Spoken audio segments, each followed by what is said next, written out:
kadang lu ayah. Ya Allah. Kadang ayah hujan 2 jam. Warga merekam detik-detik terjadinya banjir bandang atau galodo yang menerjang permukiman warga saat hujan deras kembali mengguyur Kabupaten Agam, Sumatera Barat. Di kawasan Danau Maninjau, Nagari Sungai Batang, Kecamatan Tanjung Raya, banjir juga menjebol dinding sekolah SDN 14 Jorong Labuah. Hujan deras berlangsung 1,5 jam, namun debit air meningkat drastis. Sejumlah warga pun dievakuasi ke lokasi yang lebih aman karena kondisi semakin memburuk jelang malam. Banjir bandang juga terjadi di Kecamatan Palembayan. Curah hujan tinggi memicu luapan air di Kayu Pasak, Koto Alam, dan Silungkang. Warga memilih menghentikan aktivitas dan mencari tempat yang lebih aman. Sementara di Kecamatan Palupuh, hujan deras memicu longsor di ruas jalan Bukit Tinggi Pasaman, tepatnya di Paninggiran Ateh Nagarinan Limo. Kondisi tanah yang basah dan labil masih beresiko menimbulkan longsor susulan. Dari Agam, Sumatera Barat, Wahyu Sikumbang, iNews melaporkan. Setelah putus total akibat dihantam banjir bandang pada akhir November lalu, jalur lintas Sumatera Padang Bukit Tinggi di kawasan Lembah Anai siap diuji coba untuk kendaraan roda 4. Uji coba pembukaan terbatas jalur vital ini akan dimulai hari ini hingga 21 Desember mendatang. Dalam penanganan banjir bandang di Sumatera Barat, Kementerian Pekerjaan Umum mencatat ada 31 jalan dan 12 jembatan nasional yang terdampak.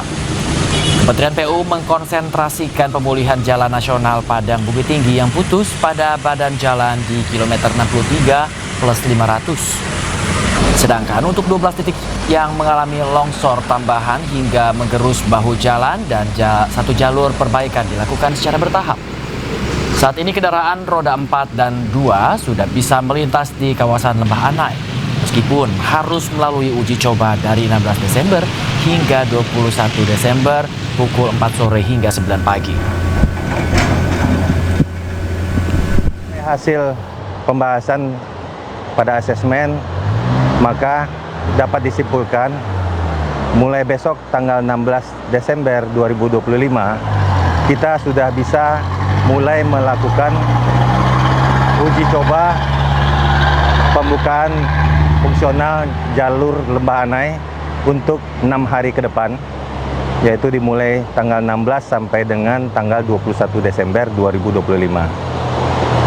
Adapun fungsionalnya adalah fungsional terbatas.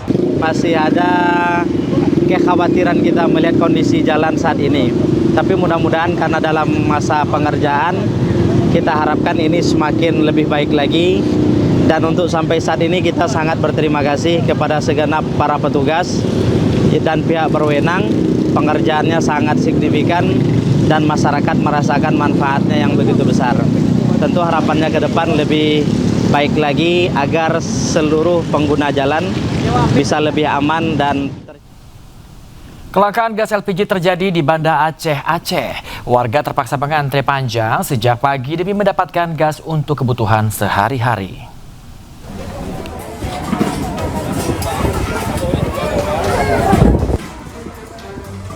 Antrean mengular terlihat di sejumlah agen gas LPG di Banda Aceh. Salah satunya di Lambung Meraksa, Banda Aceh.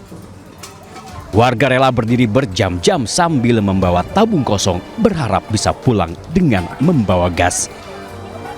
Kelangkaan gas LPG 12 kg ini telah berlangsung hampir sepekan.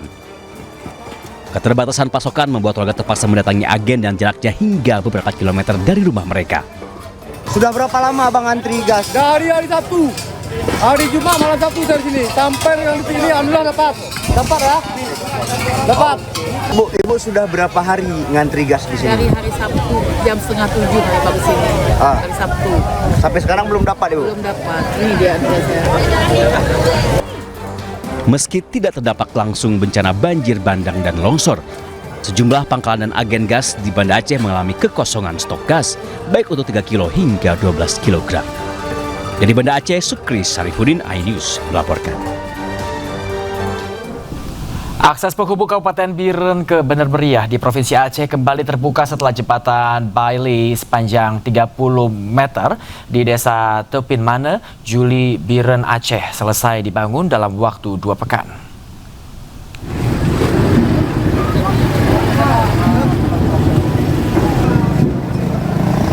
Jembatan Bailey Tepin Mane sebagai akses jalan nasional dari Kabupaten Biren ke Bener Meriah berhasil disambung.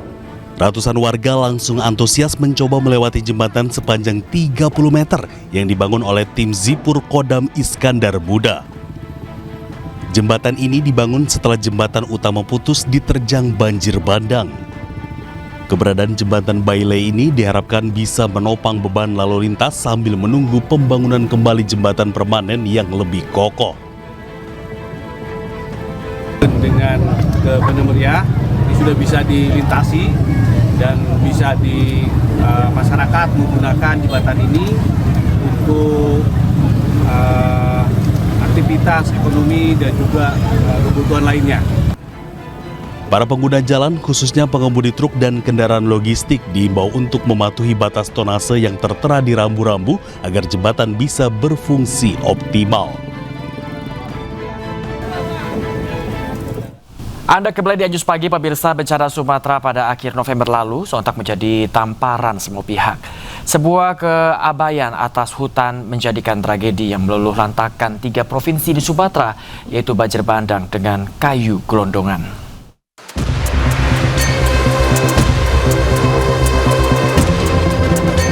Kini semua mata tertuju pada hutan di Sumatera. Bagaimana tidak, 3 provinsi di Sumatera yaitu Aceh, Sumatera Utara, dan Sumatera Barat menjadi korban. Illegal logging yang terjadi mengakibatkan daerah ini mengalami bencana dahsyat yaitu banjir bandang.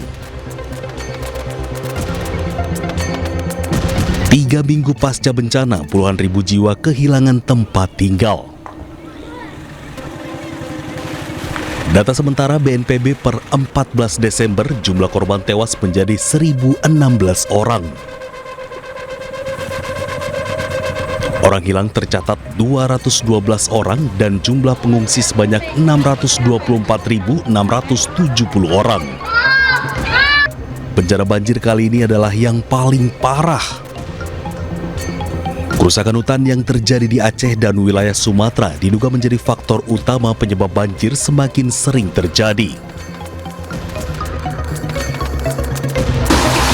Selain di Aceh, dahsyatnya banjir di Aceh Tamiang, Sumatera Utara terlihat dari sisa lumpur dengan banyaknya mobil, truk tangki, dan kayu gelondongan di tengah kota Kuala Simpang. Truk tangki saling bertindihan, rumah-rumah rusak tertumpuk kayu gelondongan, dan listrik yang mati menjadikan bukti besarnya arus banjir di Aceh Tamiang. Sumatera Barat pun serupa kondisinya. Banyak titik longsor dan ribuan rumah rusak luluh lantak rata dengan tanah. Kedepannya, pemerintah harus lebih ketat dalam pengelolaan konsesi hutan untuk melindungi masyarakat dari ancaman bencana. Warga pun berharap bahwa pemerintah segera membangun kembali fasilitas umum dan rumah mereka, serta menindak tegas oknum yang merusak hutan sehingga bencana serupa tidak terulang. 31 perusahaan diduga menjadi penyebab banjir bandang melanda Aceh dan Sumatera, pemirsa. Pemerintah pastikan ambil langkah hukum.